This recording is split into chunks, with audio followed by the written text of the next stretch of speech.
Now let us define the area, and then using the stack information, let us try to display the stacked area chart. So to define the area, let me specify where area equals d3 dot area, and then we have to specify the upper and lower bounds, right? So as the x lower and upper bound, we have to display the year information, right? So from where we could get the year information, let me just try to console stacked data.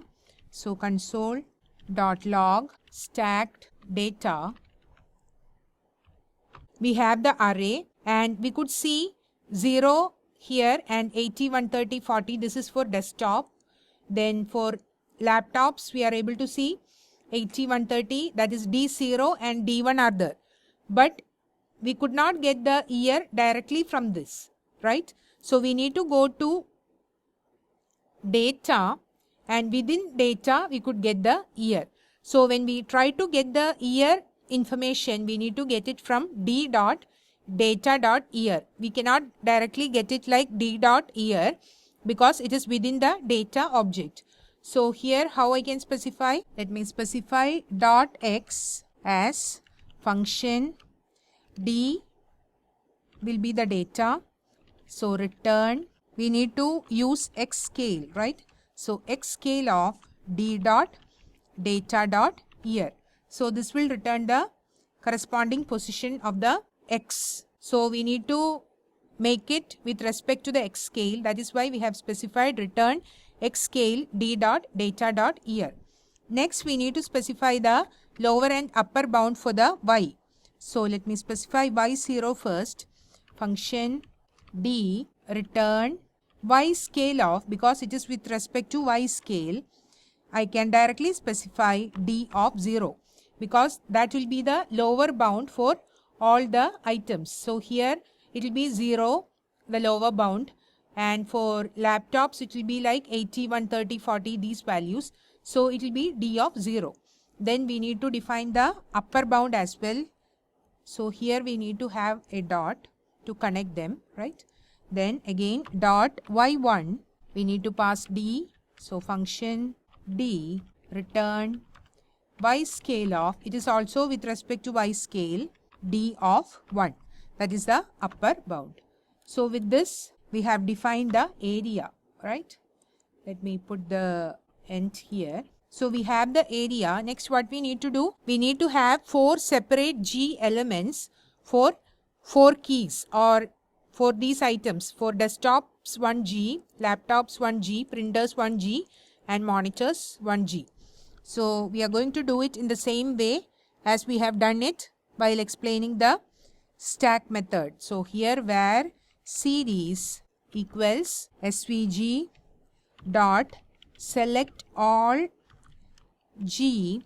Actually if we specify just G, it will select even this G, which is used to include all the Y scale ticks and line, and also the other G for X axis, that is this one, not this one, yes this one, and also the main G, right? So what I'm going to do is that I'm going to add a class name series, okay, and we will specify the class name later after appending the G element, okay.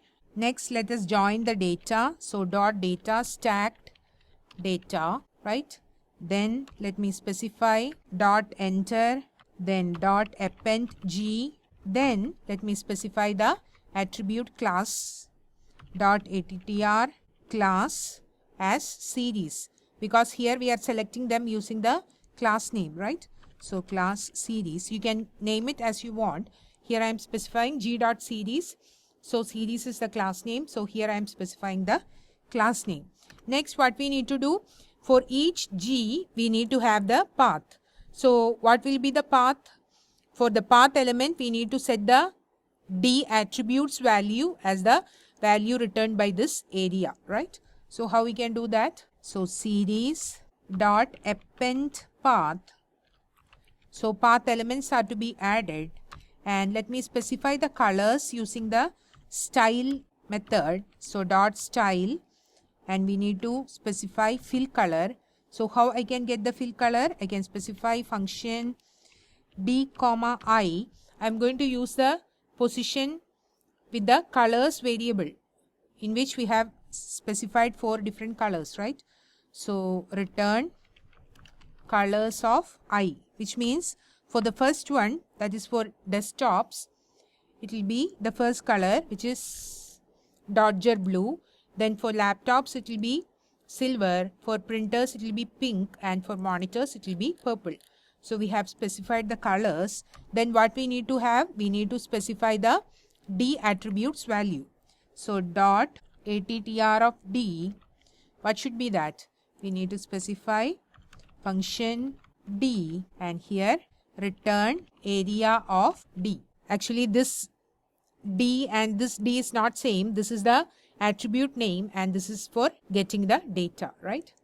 Now let me save this and check the output. So what all things we have done here? We have first initially defined the area using the area method, and for X we have got the year value. For Y0 and Y1 we got it from D of 0 and D of 1. Then we have defined the G element for each of these keys. So here if we just specify G, it will even select the G we have used for displaying the X and Y axis. So I have specified a class name, then join the data, enter append G, and finally we have set the class name. And here what we have done, we are appending path elements with specified color, and also the value of D attribute is set as area of D. Now let me save this and check the output. See, we are getting the output like this. So this is for desktops, laptops, printers and monitors. Now we could check the values from here itself. For desktops it is 0, 80. So this is the point 80, then 130, then 40. That is for 2002. It is 40 is the upper bound value, Y value, right? So this is 40. Then we have 70. No, 70 is somewhere here. So 2003 is 70. Then we have 100. You could see that it is 100. Then we have 90. Then for laptops, let me expand that. For laptops, the lower bound is 80 and the upper bound is 290 for year 2000, right? Then it is 130 and 280. So this point is 130 and this point is 280. Then we have 40 and 240. So this is 40 and this is 240. Then we have 70 and 250. So this is 70, this is 250, 100, 260 and 90, 280. So this is of laptops, right? Then we have printers. That is the next one. 290, 340, then 280, 310. Then we have 240, 285. Then somewhere here it is 250, 315. Then we have 260, 330 and 280, 360. Okay. And finally is the monitors. And this is the monitor section. So by just looking at this, we could see that the second one, that is laptops, are having more sales, right? Now let us try to change the values and check the output. So instead of this value, that is for 2004, let me change it from 260 to 160. That is, as of now it is here, it should move to here. So let me change 260 to 160. So instead of this, let me make it as just 50 and check the output. Let me save. Okay, we have changed it for the second year, 2001, right? Yes.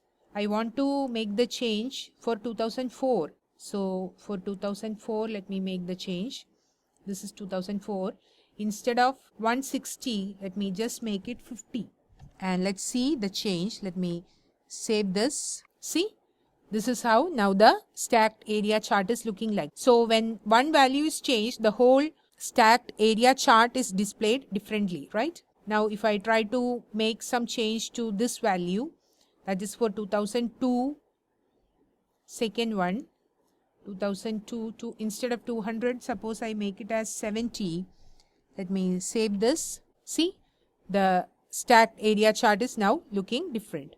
So this is how we can display a stacked area chart using stack method and area method. What all things we have done here? We have initially defined the data then set the width, height and spacing, set the X scale with domain minimum of this year and maximum also from this year, and the range is set here. Then for Y scale we could not set the domain. Why? Because it should be fetched using the stack method. That is the maximum from this, right? So we have just specified the range for the Y scale, and then we have defined the SVG. Then we have appended a G element for displaying the X axis. Then we have defined the stack using stack method, specified the keys and also defined the colors. We have collected the information in the stacked data.